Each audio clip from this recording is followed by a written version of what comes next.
En el 1949, en China, cuando el gobierno nacional fue derrotado por los comunistas, 637 misioneros de la misión interior de China se vieron obligados a salir. Sin embargo, en 4 años, de esos 600 misioneros, 286 de ellos habían sido replegados en el sudeste asiático y Japón, donde ahora en el sudeste asiático y en Japón tenían más libertades para proclamar el evangelio y se encontraban proclamando el evangelio. Bajo severa persecución, los mismos cristianos nacionales en China comenzaron a multiplicarse y empezaron a proclamar el evangelio en China comunista a pesar de la persecución, a pesar de que muchos de ellos estuvieron perdiendo sus vidas y sus libertades. Ahora se suman 40 veces más el número de misioneros que tenían cuando el gobierno nacional fue derrotado por los comunistas. Empezaron a esparcirse, a crecer, y el evangelio fue proclamado en todas estas regiones. Bueno, el texto que la hermana Marcela nos leyó parece mucho a lo que esta historia nos cuenta, o al revés, lo que esta historia nos cuenta parece mucho a lo que Hechos capítulo 8 nos cuenta, donde vemos que después de la muerte de Esteban surge una gran persecución contra estos cristianos y la iglesia primitiva, y cómo luego esta persecución lleva consigo un crecimiento no solamente de la iglesia, sino también un avance del evangelio y de la iglesia. Nosotros vimos la semana pasada cómo Esteban, quien había sido reconocido como diácono para servir ciertas necesidades, también fue ejecutado por proclamar el evangelio a los que estaban perdidos. Y ahora Lucas nos trae el ejemplo de otro diácono, Felipe, no Felipe el apóstol, Felipe el diácono, quien ahora, ambos también pertenecían a este grupo de diáconos y ahora estaban en la tarea de predicar el poder del evangelio mientras la iglesia continuaba expandiéndose. Y ahora Felipe llega a un lugar donde los judíos consideraban a los samaritanos como herejes, forasteros. Consideraban a los samaritanos también como paganos en muchos aspectos. Felipe llega con el evangelio a esta ciudad que, recordemos, Jesús había mandado a los discípulos a ir. Así que Felipe es el primero que va a Samaria luego de haber ido a Judea y a Jerusalén. Y lo que vemos en el texto de hoy es a Lucas describiendo cómo el evangelio y el poder del evangelio comienza a avanzar. Y de hecho ese es el título del sermón: el poder del evangelio en la expansión de la iglesia. Cómo el evangelio comienza a avanzar a pesar de ir a lugares de hostilidad, de personas que no le agradaban, enemigos si se pueden decir. Porque los samaritanos, recuerden, tenían su propio templo, tenían su propia versión e interpretación de la Torá. Y para los judíos, ellos eran blasfemos.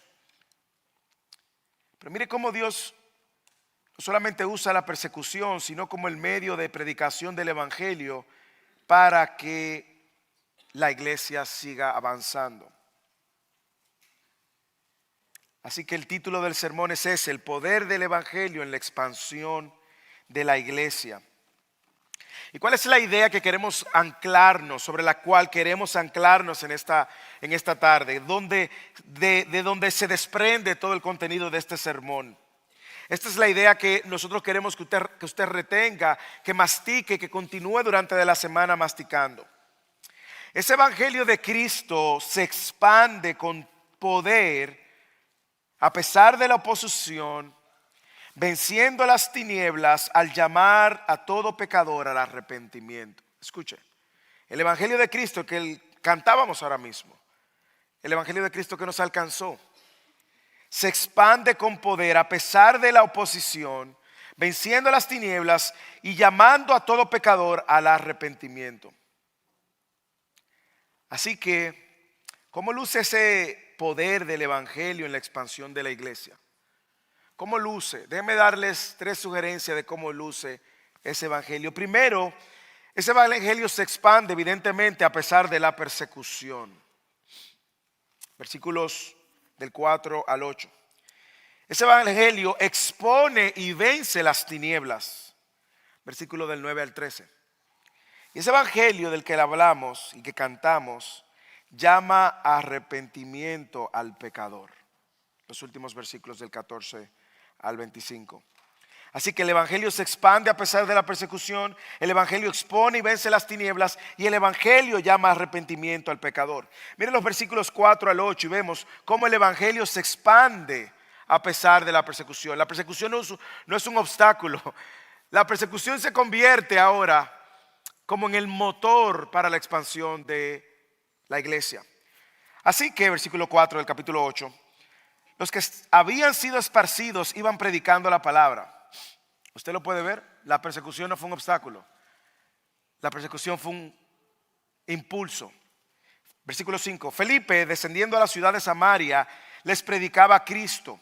Y las multitudes unánimes prestaban atención a lo que Felipe decía, al oír y ver las señales que hacía.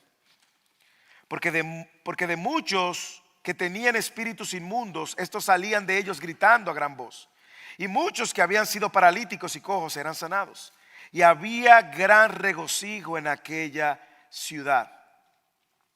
Vámonos al contexto y lo que está sucediendo. Recuerde la semana pasada, Esteban, la muerte de Esteban, fue el primer mártir de la iglesia primitiva.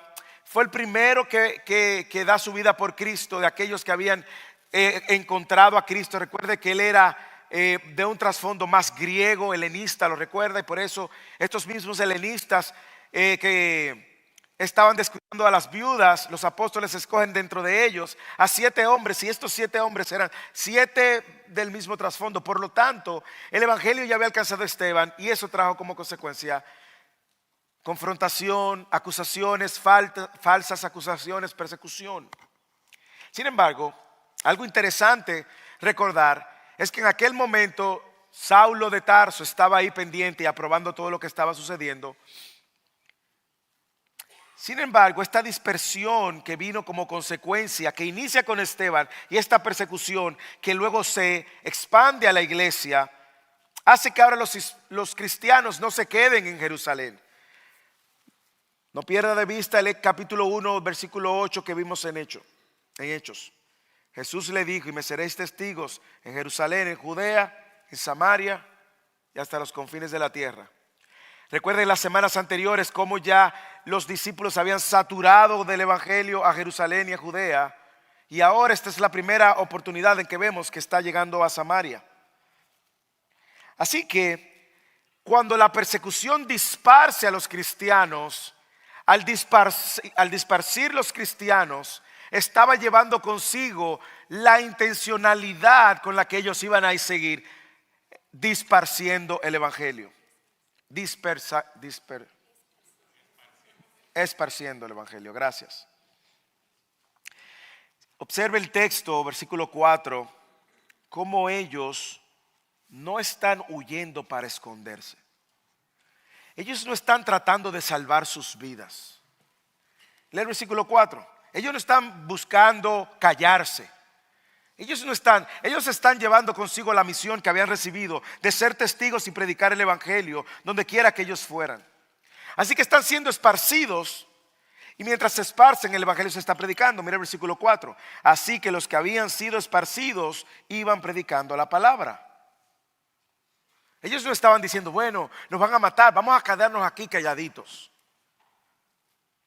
Ellos estaban esparciendo con valentía este mensaje. Y lo que sucede con el ataque es que produce en ello un efecto contrario. El ataque viene a ser como cuando usted está tratando de empezar una llama y necesita viento, soplar con fuerza. La persecución, eso es lo que hace. Es que la persecución infla ahora la proclamación del evangelio a pesar de la oposición. Ahora observe qué hace Felipe. Lo primero que Felipe hace es obedecer el mandato de ser testigo en Samaria. Versículo 5. Felipe, descendiendo a la ciudad de Samaria, les predicaba a Cristo. Como le dije, los samaritanos que poblaron la región de Samaria era un pueblo mixto, eran de origen parte judío, parte gentil, pagana. La mayoría de los judíos los consideraban impuros, fuera de la comunidad del pacto de Israel, aun cuando estaban en territorio de Israel. Y para empeorar las cosas, muchos de los judíos lo miraban a ellos con desprecio. O sea, no era como el lugar que usted quisiera ir a evangelizar. Había odio, había prejuicios entre los judíos y los samaritanos. Pero lo primero que hace Felipe es ver, estos no solamente históricamente parecen ser mis enemigos, más que esto, Felipe tenía un entendimiento claro de cuál era la necesidad y por eso dice que Felipe le predicaba a Cristo. ¿Por qué Cristo? Recuerde que ellos tenían una interpretación del Mesías también. Recuerde Juan capítulo 4. Cuando Jesús tiene el encuentro con la samaritana y la samaritana le dice, ustedes los adoran en el templo y se da esta conversación y que cuando el Mesías venga, ¿usted recuerda aquella conversación? Mire que Jesús y Lucas intencionalmente, Jesús habían anticipado que el Mesías llegaría a Samaria a través de proclamar el evangelio a la samaritana. Pero ahora Lucas nos dice que Felipe predicaba de Cristo. Estaba aclarando, ese Mesías que ustedes esperan, vengan, escuchen cuál es. Y con esta predicación también estaban sucediendo milagros en nombre de este Mesías, en nombre de Jesús. Lo segundo que él hace, no solamente es obedecer el mandato de ser testigo, lo segundo que hace es que enseña con precisión quién es el Mesías. Y de ahí que Felipe va a ser ahora un evangelista. Va a proclamar el evangelio de Cristo. ¿Qué más hace Felipe? Felipe yo creo que también está imitando a Jesús. Jesús fue a Samaria, entabla una conversación con esta mujer samaritana que de hecho tenía mucho pasado, además, hombres y relaciones y maridos. Jesús entabla la conversación con la mujer samaritana en el pozo. Jesús le ofrece la salvación. Jesús hizo milagro también en Samaria, sanó un leproso que se dirigía a Jerusalén en Lucas capítulo 17. Felipe está haciendo el ejemplo, siguiendo el ejemplo de Jesús. Versículo 6. Las multitudes unánimes prestaban atención a lo que Felipe decía al oír y ver las señales que hacía. Porque de muchos que tenían espíritus inmundos, estos salían de ellos gritando a gran voz, y muchos que habían sido paralíticos y cojos eran sanados, y había gran regocijo. Si usted ve el milagro y los milagros que está haciendo Felipe, deja muy claro algo, y es el hecho de que esta nación estaba en oscuridad. Esta nación estaba en tinieblas. Esta nación estaba sumergida en hechicería, en demoniados, en magia, en brujería. Y ahí Felipe lleva la luz de Cristo, la sal de la tierra, predica el evangelio. Y mire cómo la persecución, como dije anteriormente, no es un obstáculo, sino que la persecución se convierte ahora en el impulsor de que el evangelio llegue donde hay oscuridad. Déjeme decirlo ahora a nuestro contexto. Esta iglesia, no hablo de esta, estoy hablando primero de la iglesia de primitiva. La persecución no fue un obstáculo, lo he dicho. La persecución fue un trampolín. Y ahora como cristianos, diferentes a ellos, nosotros no tenemos tal oposición y tal persecución. Sin embargo, no somos tan ni agresivos, ni valientes, ni efectivos como lo eran estos de proclamar el evangelio. ¿Cuál sería la diferencia? ¿Cuál sería la diferencia si el mismo evangelio que salvó a Felipe fue el evangelio que nos salvó? Si la misma autoridad de proclamar el evangelio que Dios nos ha dado es la misma autoridad con la que Felipe fue. Era un diácono, trasfondo helenista también. ¿Qué está pasando con nosotros que nos estamos quedando con el mensaje y las buenas noticias para nosotros?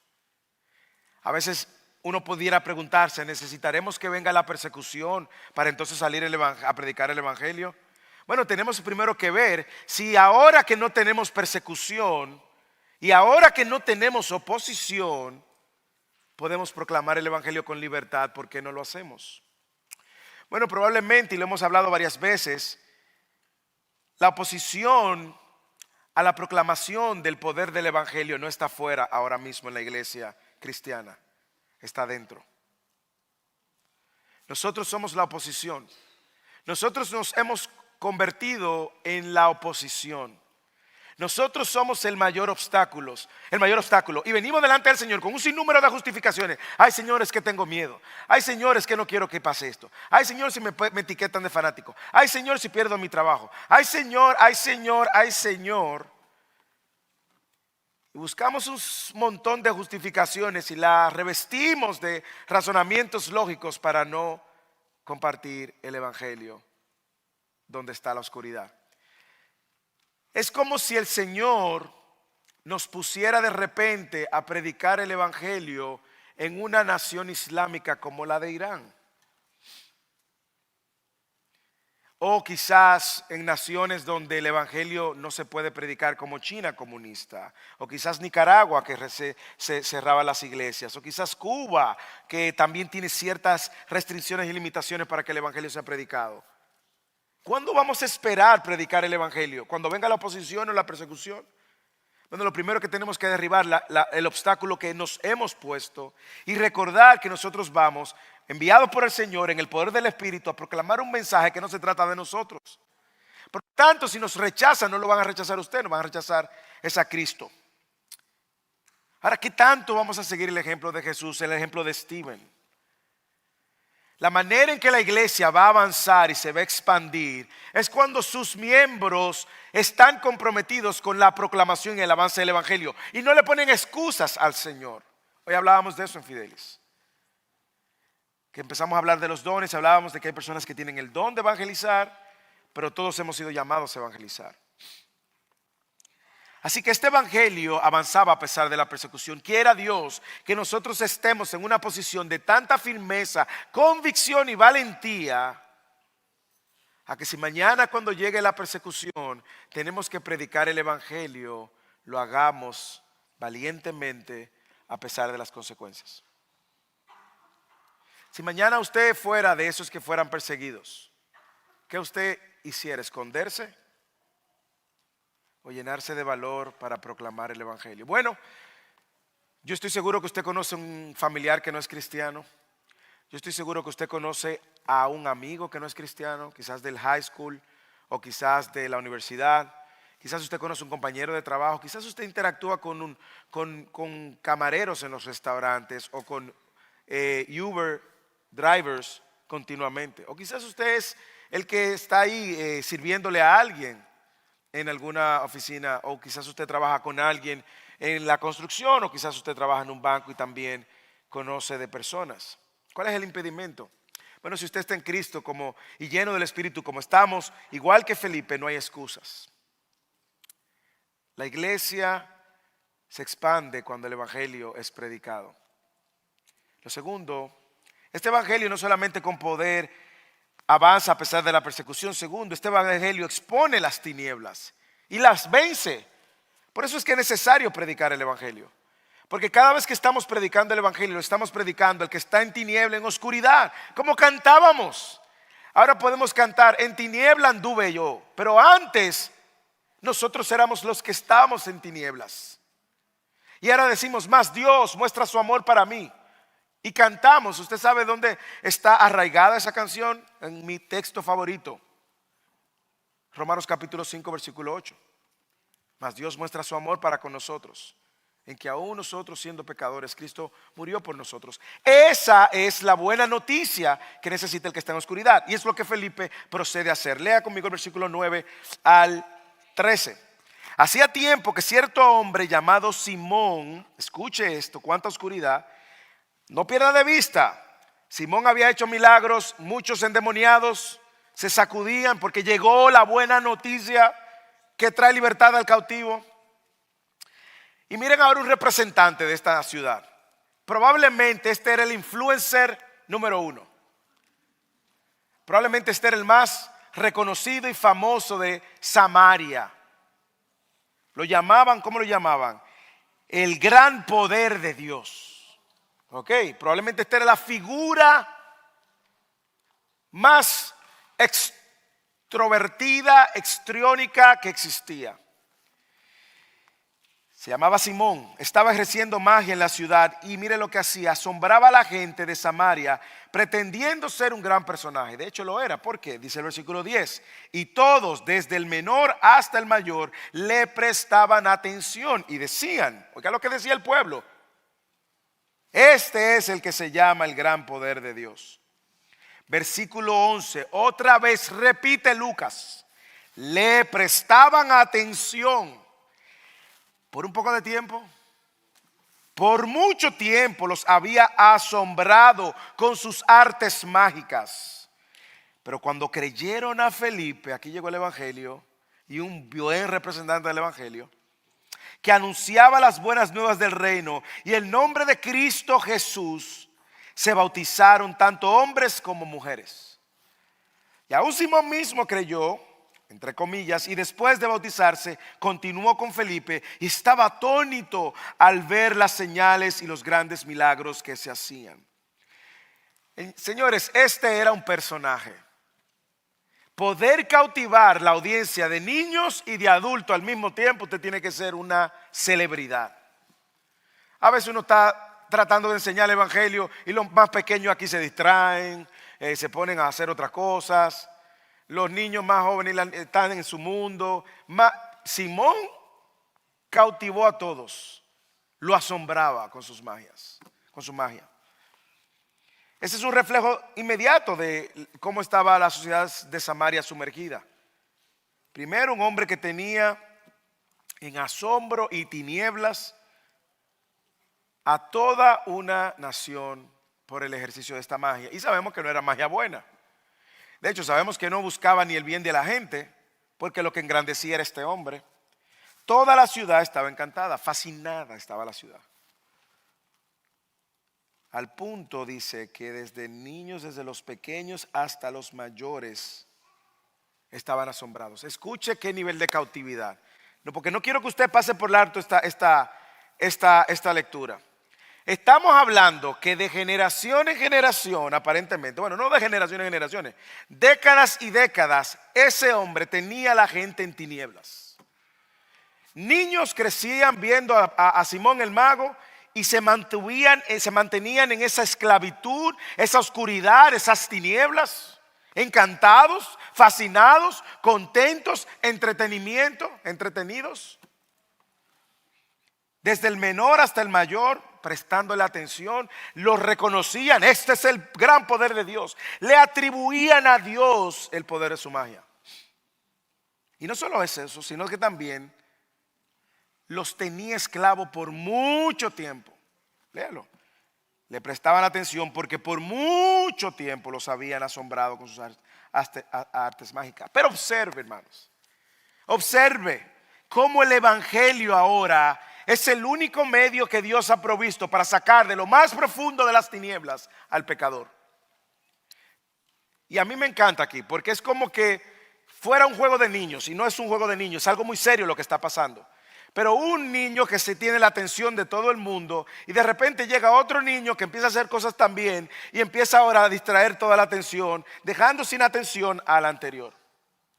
Mírenlo, versículo 12. Aunque no es cosa de niños, reitero. Esto es serio, esto es vida o muerte. Son almas en juego. Pero cuando creyeron a Felipe que anunciaba las buenas nuevas del reino de Dios y el nombre de Cristo Jesús, se bautizaron tanto hombres como mujeres. Se le dañó el negocio a Simón. Ya Simón no era el mayor influencer. Y Simón toma una decisión no espiritual, sino carnal, que Simón sigue con la corriente. Dice el texto, y aún Simón mismo creyó. Lo que tenemos que preguntar, ¿cómo creyó? Y después de bautizarse hizo lo que todo el mundo estaba haciendo probablemente. Continuó con Felipe y estaba atónito al ver las señales y los grandes milagros que se hacían. Yo no sé si usted puede ver que aquí sucede un antes y un después en Samaria. Lucas no nos da todos los detalles. Lo que Lucas está informándonos aquí es que el evangelio llegó a Samaria, una ciudad que estaba muy oscura y que no es más que la continuación del ministerio que empezó Jesús con la mujer samaritana. ¿Recuerdan la mujer samaritana? Que luego de que Jesús le dice todas sus verdades y le dice: el hombre con el que está ahora tampoco es tu marido. Y ella dice: ay, tú eres un profeta.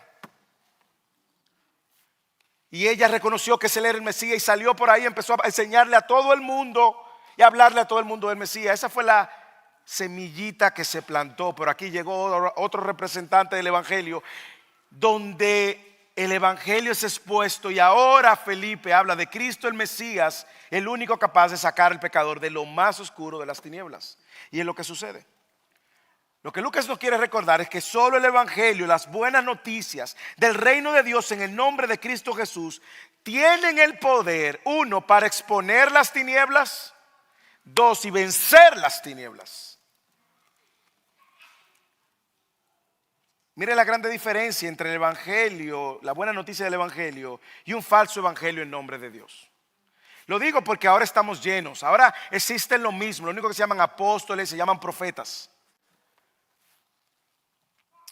Mire la grande diferencia. Un falso evangelio actúa para la gloria del hombre. ¿Qué era lo que quería Simón? Seguir siendo el influencer. Él hacía todo para su gloria, tenía a todos asombrados, desde niños hasta con artes mágicas impulsadas por el demonio. El evangelio proclama el nombre de Cristo y actúa para la gloria de Cristo. ¿Usted lo puede ver? El falso evangelio, esta falsa esperanza que esclaviza, lo que busca es entretener a las personas. El evangelio de Cristo busca salvar al perdido. El falso evangelio asombra. ¿Y qué hace? Usted va a ver grande a estos ungidos. Son personalidades. El evangelio no asombra, transforma. Saca de las tinieblas al que está en oscuridad. El falso evangelio mantiene a las personas en oscuridad. Por mucho tiempo, el evangelio saca a las personas de la oscuridad. Sorprendentemente, hasta Simón se dio cuenta de que esto era algo diferente. Se da cuenta de que esto es algo diferente y no parece que tuvo una conversión genuina, pero el impacto fue tanto. Pongámonos en los zapatos de Simón, o en la sandalia de Simón, o en la túnica de Simón, no sé. Simón está viendo ahora que mucha gente, todo el pueblo, creyendo, siguiendo a Felipe, bautizándose también. Recuerda que el bautismo tenía un símbolo en la cultura judía, ¿ok? Cuando una persona se quería convertir de lo pagano al judaísmo, tenía que bautizarse también. Y él está viendo que se están bautizando, hombres, mujeres. Dice: no, yo también, yo creo. Y se bautizó Felipe, se bautizó Simón. Toda la artimaña, la falsedad de Simón se expone y más aún se vence, porque ahora tenemos una comunidad de creyentes que efectivamente están decididos a seguir al Cristo que Felipe profesa. Probablemente no solamente Simón estaba involucrado en la magia, probablemente muchos también estaban involucrados en la magia.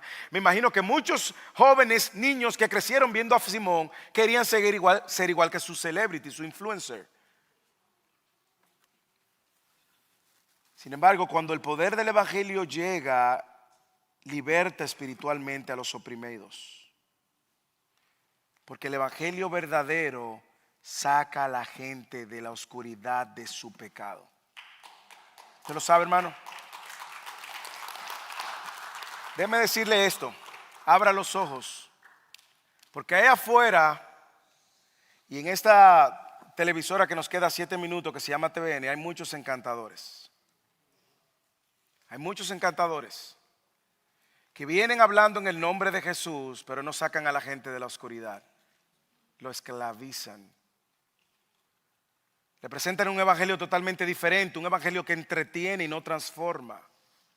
Le presentan un evangelio que cambia tu perspectiva de la eternidad para poner tu perspectiva en lo terrenal.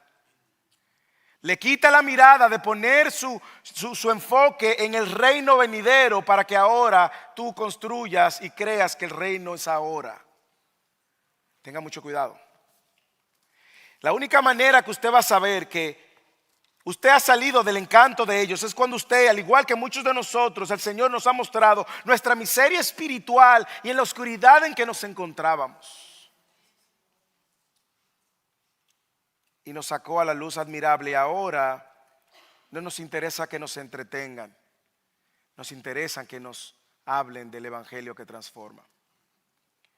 Este evangelio no solamente se expande a pesar de la persecución, no solamente expone y vence las tinieblas. Este evangelio llama arrepentimiento al perdido. Yo quiero que usted observe, y aquí donde yo voy a tomarme tiempo,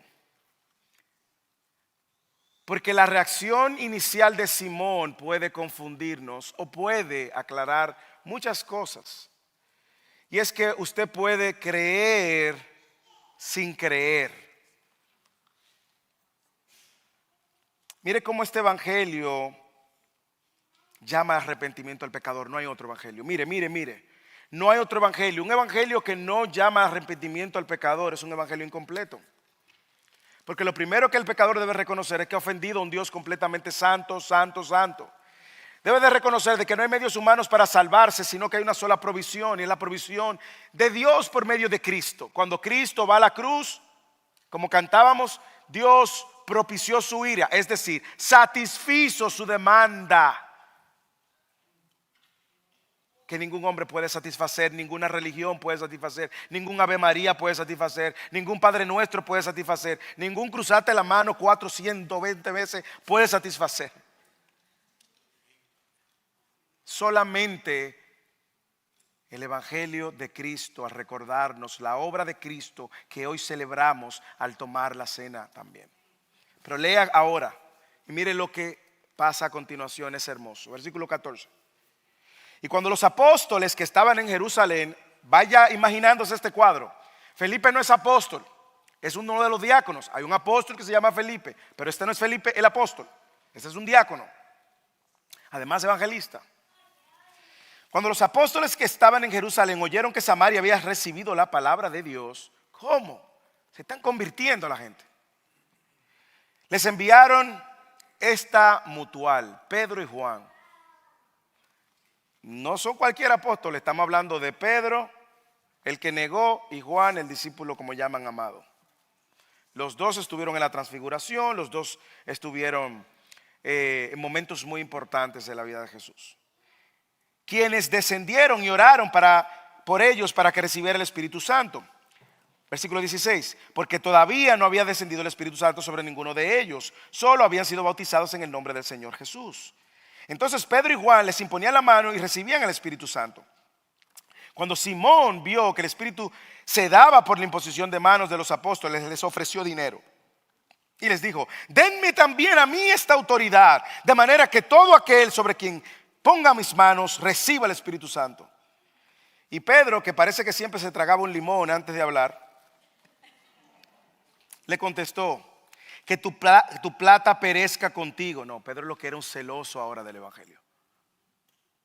Que tu plata perezca contigo porque pensaste que podías obtener el don de Dios con dinero. No tienes parte ni suerte en este asunto. ¿Por qué? Porque tu corazón no es recto delante de Dios. Por tanto, arrepiéntete de esta tu maldad y ruega al Señor que si es posible te perdone el intento de tu corazón. Porque veo que estás en hiel de amargura y en cadena de iniquidad. Simón respondió, rueguen ustedes al Señor por mí para que no me sobrevenga nada de lo que me han dicho. Y ellos, después de haber testificado solemnemente y hablado la palabra del Señor, iniciaron de regreso a Jerusalén, anunciando el evangelio en muchas aldeas de los samaritanos. Hermanos, aquí hay muchas cosas que pudiéramos ver en el texto y quiero aclarar y desempacar. Lo primero es que usted tiene que ver el rol de la autoridad apostólica que estos hombres jugaban. ¿Ok? Esta autoridad apostólica se evidenciaba justamente por los acontecimientos que desde hecho nosotros hemos visto que vienen sucediendo por los apóstoles. Dios lo había establecido a ellos como la autoridad apostólica para el fundamento de la iglesia, la fundación de la iglesia.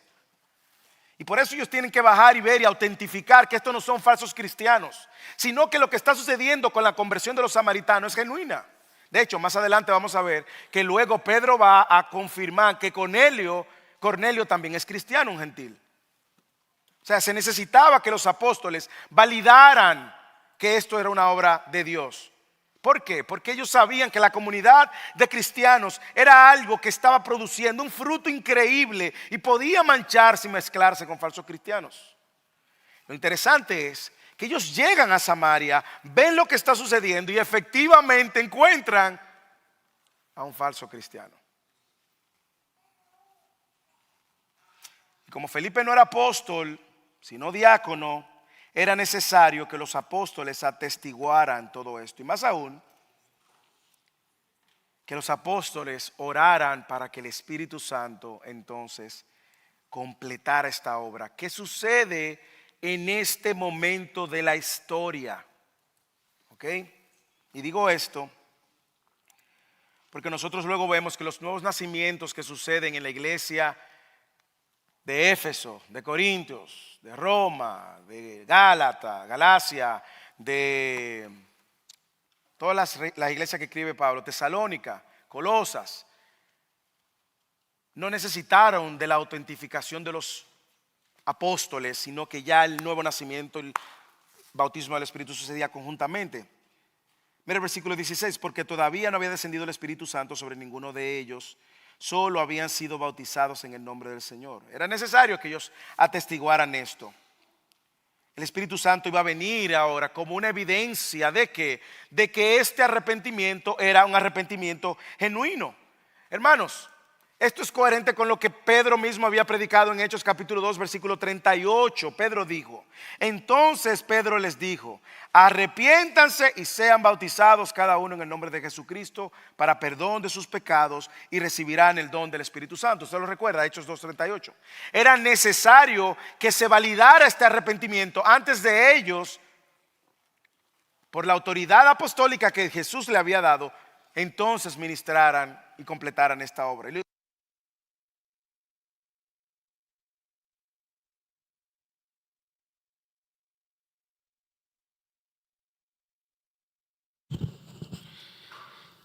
Los apóstoles tenían que validar que esta era la obra de Dios. Y Lucas está mostrándonos ahora un ejemplo de uno que cree que había creído, pero no había creído. Y es el caso de Simón. Mire cómo luce el corazón de alguien que cree que tiene al Señor, pero aún no se ha arrepentido. Mire, observe conmigo y vaya conmigo. Mire su Biblia conmigo para que no lo oiga solamente, lo escuche y lo lea. Primero, esa persona cree que puede seguir su estilo de vida y revestirlo de piedad.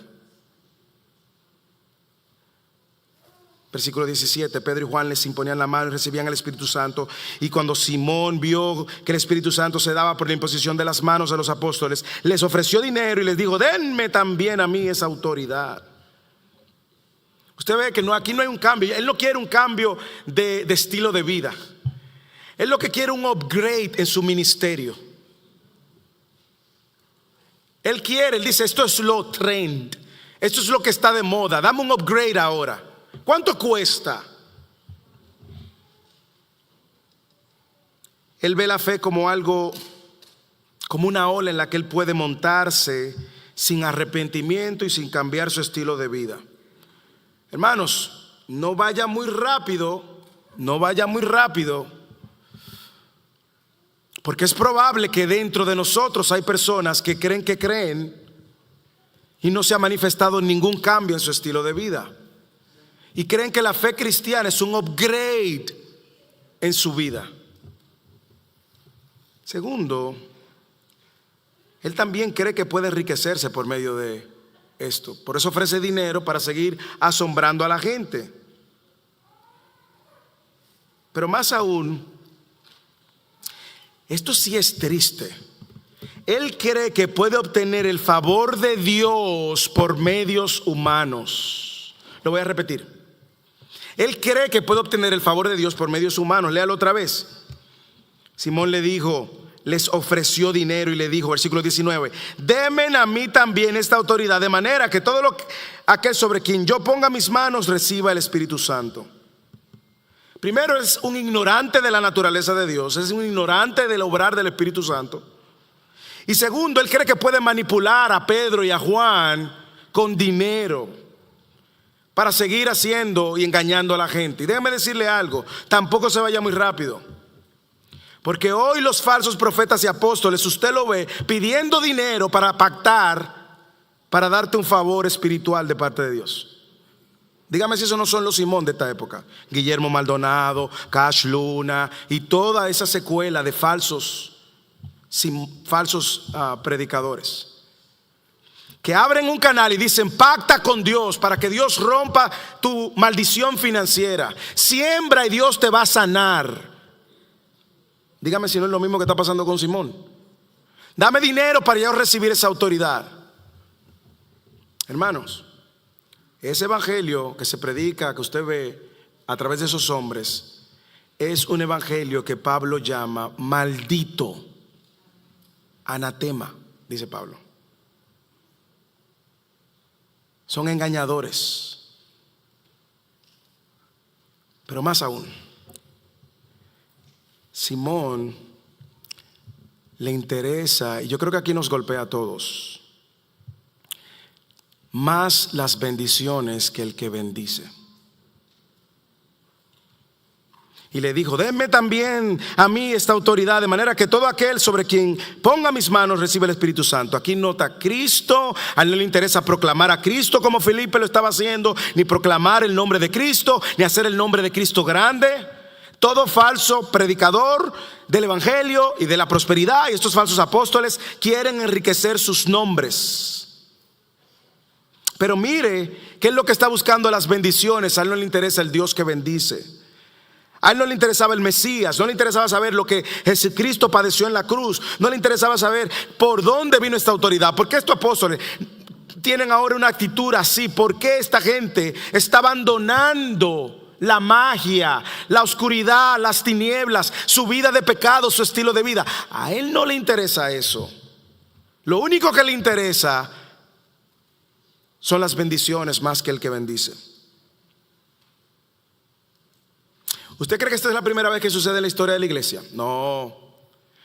¿Usted sabe quién estuvo presente en un momento donde vio el mismo comportamiento? Pedro. ¿Cuándo, pastor? En Juan capítulo 6, cuando Jesús hace el milagro de los 5,000, de la multiplicación de los panes y los peces.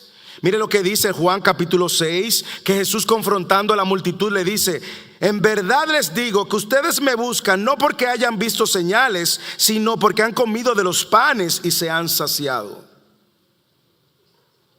Jesús lo confronta en los versículos siguientes, en Juan capítulo 6, mostrándoles a esa multitud que está detrás porque tiene la barriga llena y su necesidad satisfecha. Jesús lo confronta mostrándole que Él es el pan de vida y que Él es mayor que el maná que el pueblo incluso recibió en el desierto. Y lo sigue confrontando. Y lo confronta tan fuerte que dice el versículo 66 del capítulo 6, para que usted vea que hay personas que creen. Mire lo que dice Juan 6:66. Apréndalo, porque puede ser uno de los versículos más fáciles de memorizar por 666, pero más tristes por lo que dice. Como resultado de esta confrontación, dice, muchos de sus discípulos se apartaron y ya no andaban con él. Estos son que creen. Y mira lo que hace Jesús, me encanta este cuadro. Y Jesús allá en Juan 6, ahora en el 67, mira a los 12. Y ahí estaba ¿quién? Pedro. Y le dice: ¿acaso ustedes también quieren irse? ¿Ustedes también quieren irse? ¿Y qué responde Pedro? Que por la soberanía de Dios también se llamaba Simón, como el mago. Simón responde: ¿a quién iremos? Tú tienes palabra de vida eterna y nosotros hemos creído y sabemos que tú eres el Santo de Dios. Mire la diferencia entre Simón Pedro y Simón el mago. A Simón Pedro le interesaba el que bendice más que sus bendiciones. Al mago le interesaban más las bendiciones que el que bendice. Así que estos dos se siguen al que bendice más que las bendiciones. Hermanos, y déjenme decirle, el mayor error que nosotros podemos cometer en nuestras vidas es buscar a Dios por lo que nos puede dar y no por lo que Él es, quien Él es. Y es muy suave, una línea muy fina. Pero es triste la realidad de quizás muchos de los que estamos aquí hoy, algunos de los que están aquí, cuando venimos a Jesús por motivaciones incorrectas, cuando venimos a Jesús por nuestra sanidad, ¿qué estamos diciendo? Amamos más la sanidad que a Jesús. Cuando venimos a Jesús, para que tú bendigas mi negocio y lo prosperes, buscamos más bendiciones que el que bendice. Cuando decimos Jesús, para que tú me protejas, Señor. Jesús, venimos a Jesús para que mi nombre sea grande. Jesús, venimos a ti para que nos saques de este problema. Si estás soltero, soltera, joven, vengo a Jesús a ver si encuentro un esposo, una esposa. O venimos a Jesús porque no queremos ir al infierno. Y creemos que eso es una razón correcta. Y cuando nosotros estamos y le enseñamos a nuestros hijos, Jesús te va a salvar del infierno. Sí, es verdad. Eso es verdad. Y es bueno todo lo demás. Y Jesús puede darlo, pero Él no está obligado a darlo. Nosotros seríamos capaces, al buscar a Jesús por sus bendiciones, somos capaces de desear un cielo sin Jesús. ¿Usted quiere que haga una prueba? Si a usted le dicen, vas a tener un día sin consecuencias para hacer lo que tú quieras, ¿a dónde tú vas a correr? ¿Tú vas a correr a Jesús? La verdad es que muchos de nosotros espiritualizamos la manera de acercarnos a Dios. Pero quiera Dios que nosotros podamos ver la oscuridad de nuestro corazón y nuestros ojos puedan ser abiertos para ver que el que bendice es mayor que cualquier bendición temporal. Hermanos, es mayor que cualquier bendición temporal.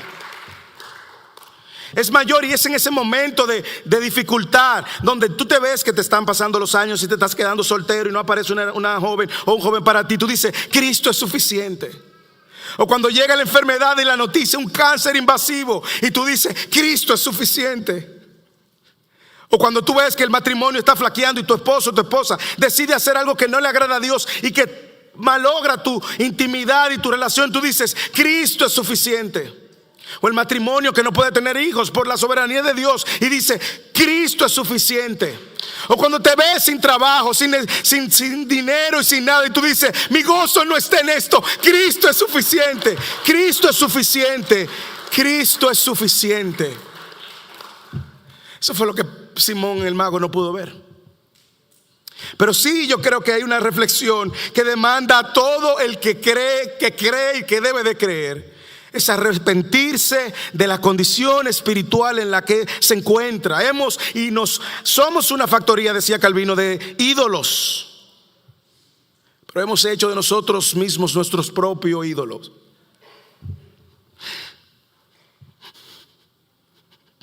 Ese es el problema de Simón el mago, pero es el problema de nuestro corazón muchas veces, que atesoramos cualquier cosa por encima de Cristo.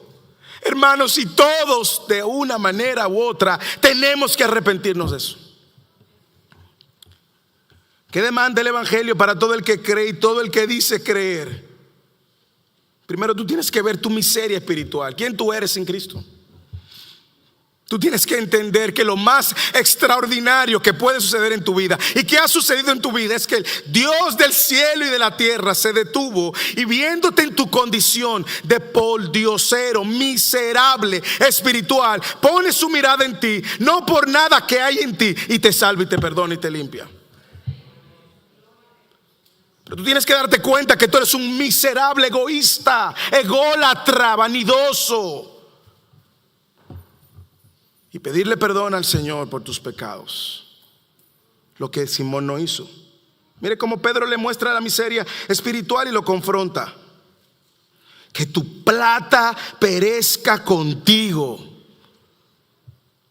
Simón el mago se le salvó de no caer como Ananías y Zafira, porque Ananías y Zafira estaban en la comunidad de cristianos ya, digo yo. Que tu plata perezca porque pensaste que podías obtener el don de Dios con dinero. Y aquí le dice, tú no tienes parte ni suerte en esto. Tú no eres de los nuestros, porque tu corazón no está en el lugar correcto. Este es un falso creyente. No eres creyente, le está diciendo Pedro, y no has entrado al reino de los cielos, le está diciendo Pedro. Ahora, no solamente Pedro denuncia su miseria espiritual, es que Pedro también ahora lo llama al arrepentimiento, no lo deja así. Pero le dice, arrepiéntete, arrepiéntete. No es posible pretender que tú vas a venir a Cristo y vas a seguir tu estilo de vida igual. Lo hemos hablado en Fidelis. En la boca del cristiano no puede existir, yo soy así, tú me conociste así que aguántame. No, en el cristiano no, hermano. Así no funciona el cristiano. Es verdad que usted era un desastre, pero cuando llega el Espíritu Santo, Él, por gloria a su nombre, comienza a santificarlo. Y ya usted no puede decir que yo era así, voy a seguir siendo así, me aguantas así, te equivocaste. Tú puedes ser el gruñón, resentido, odioso, acomplejado, pero cuando el Cristo viene a tu vida y te da nueva criatura, las cosas viejas pasaron, aquí todas son hechas nuevas. Empieza un proceso de santificación que tú miras 5 años atrás y dices, es que yo no me reconozco. Claro que no te reconoces. Pero Simón pretendía quedarse con su propio estilo de vida. Luego Pedro lo llama al arrepentimiento. Y mire qué palabras tan contundentes, hermanos. Usted lo ha pensado, mire qué contundentes. Veo que estás en hiel de amargura y en cadena de iniquidad. Hermanos, usted sabe que esa no es la situación solo de Simón, ¿cierto? Esa es la situación de todo el que no está en Cristo y todo el que cree y no está en Cristo.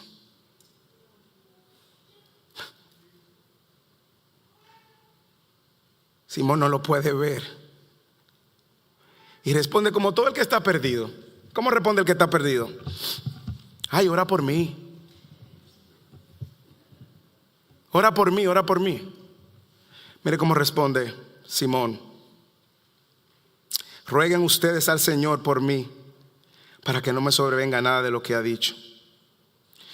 La respuesta de Simón a la reprensión no mostró ningún tipo de arrepentimiento. Al contrario, él se movió. Dijo, ay, ustedes háganlo. No, es que no son ellos. Es que yo no puedo orar por tu salvación para que tú tengas y hagas lo que tú tienes que hacer. Si tú no asumes tu responsabilidad de pecador, te arrepientes y ora por ti mismo. ¿Cuántos de nosotros no quisiéramos que todos nuestros hijos fueran salvos así, pran? Y oramos por ellos, y podemos orar por ellos, y podemos interceder por ellos, claro. Pero si nuestros hijos no se dan cuenta de que ellos están en hiel de amargura, al menos que vengan a Cristo, no hay nada que yo pueda hacer más que orar y confiar.